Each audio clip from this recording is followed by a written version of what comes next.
नदीर उपकारिता अनेक। मनिषर जीविका और जीवन उभय को परिपुष्ट करिथाए नदी।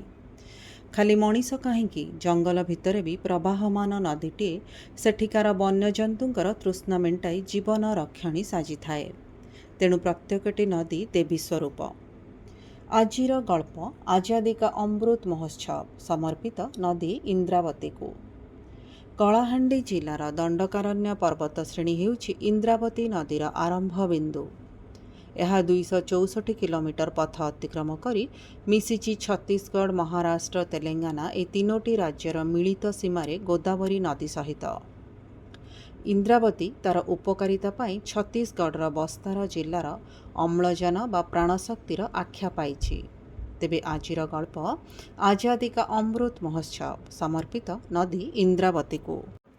आजादी का अमृत महोत्सव एवं हर घर त्रिरंगा एई दुईटीर प्रभाव अल्प बहुते प्राय समस्त भारतीय को 75तम स्वाधीनता दिवस पालन अवसर में मोहाच्छन्न करी रखिथिला। मु आउ मु रहुथुबा अपार्टमेंटर बासिंदा माने मध्य एथिरु बाद पड़ी नथिले। सबुरी घर बाल्कनी रे त्रिरंगा लहरु थाए। पताका उत्तोलन पाई उद्दिष्ट चौतराटी को मध्य खूब सुंदर सजा जाई थाए। मु प्रवासी ओडिया रहे ओडिशा बाहरे भिन्न एक राज्य रे। कोरोना महामारी रे प्राय 2 वर्ष काल गृहबंदी रहिला परे से वर्षर स्वाधीनता दिवसर महत्व आहुरी बढ़ी जाइथिला। अन्यमानंक सहित मु मध्य जोग देइथिली पताका उत्तोलन माने आजादी का अमृत महोत्सव रे। पताका उत्तोलन हैला।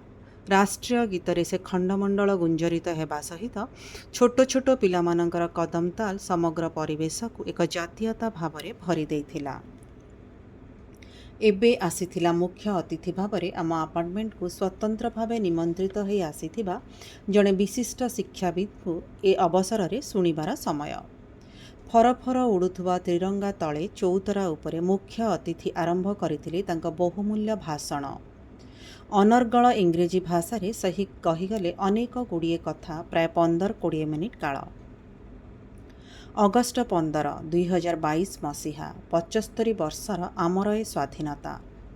उत्तोलन हेला मो राष्ट्रर पताका मोरी देशर माटी रे मोरी राष्ट्रगानर उत्ताल ध्वनि रे। किंतु मुख्य अतिथि को कण मो देशर राष्ट्रभाषा किंबा तांकर प्रादेशिक भाषाटी रे भाषण देबाकू उचित मने हेई नथिला। मो राष्ट्रर भी तो गोटे भाषा रही।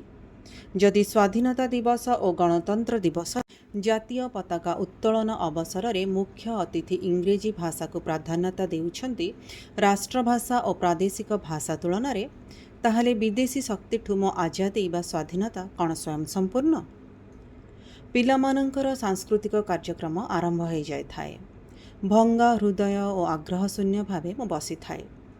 पाखरे जनक हाथ में से दिन कार्यक्रम संपूर्ण सूचीपत्रटीए देखी तांकठु सेठी को मागी आनी पढ़ी पकाइला बेले जानिली कार्यक्रम समाप्ति पूर्वर मुख्य अतिथिंकर आउ थरे छोट भाषणटीए अच्छी बोली। मु खुशी हो जाइथिली। जेमिति सेमिति जगाटीए तांक पाखरे करी बसीगली आउ मोर परिचय देई टिके कथा आरंभ कर देइथिली। से स्वल्प समय कथा भितरे खूब सतर्कतार मोर अनुरोधटी रखिली जे शेष भाषणटी आम राष्ट्रभाषा हिंदी रे कहिबाकू। प्रतिबदल रे से मते चाहिथिले गोटे बेपारुआ चाहाणी रे आउ कहिथिले I don't want to open the Pandora box. एठी भिन्न भिन्न भाषार लोके रहुचंती। मु हिंदी रे कहिबी, पुणी किए आसी कहब तेलुगु रे कहंतु, आउ किए कहब बंगाली नहले कन्नड़ रे कहंतु। I don't want to get into language politics. एबेकार समय रे इंग्रेजी भाषार गुरुत्व और महत्व मु बुझे। इंग्रेजी मोर भी गोटे प्रिय भाषा एवं छात्री जीवन रे मु भी इंग्रेजी माध्यम रे पाठ पढ़ी।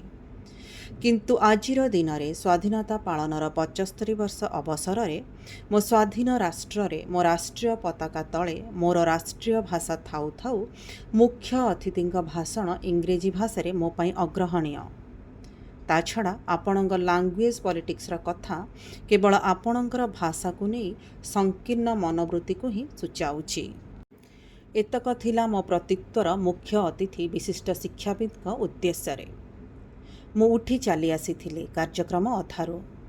फेरंता बाटेरे किंतु मने मने मनासुथिली एमिति हुअंता हेले ଆଉ 25 ବର୍ଷ ପରେ 100 ବର୍ଷର ସ୍ୱାଧୀନତା ପାଳନ ଅବସରରେ ମୋ ଦେଶରେ ଗାଁ ଗହଳି ମହାନଗର ଯେଉଁଠି ଯେଉଁଠି ପତାକା ଉତ୍ତୋଳନ ହେବ, ମୋ ଜାତୀୟ ପତାକା ତଳେ ସବୁଠି ମୋ ରାଷ୍ଟ୍ରଭାଷା ନହେଲେ ସେଠାକାର ପ୍ରାଦେଶିକ ଭାଷାରେ ମୁଖ୍ୟ ଅତିଥିଙ୍କ ଭାଷଣର ତାଳେ ତାଳେ ମୋ ରାଷ୍ଟ୍ରୀୟ ପତାକା ଫରଫର ଉଡ଼ୁଥିବ। ମନେ ମନେ ଆଶାବାଦୀ ହେଇ ମୁଁ ଫେରି ଆସିଥିଲି ମୋ ଘରକୁ। ଆଜାଦୀର ଅମୃତ ମହୋତ୍ସବ ପାଳନ ଅବସରରେ କାହିଁକି କେଜାଣି ବାରମ୍ବାର ମନରେ ଉଙ୍କି ମାରୁଥିଲା ଏ ଭାବନା।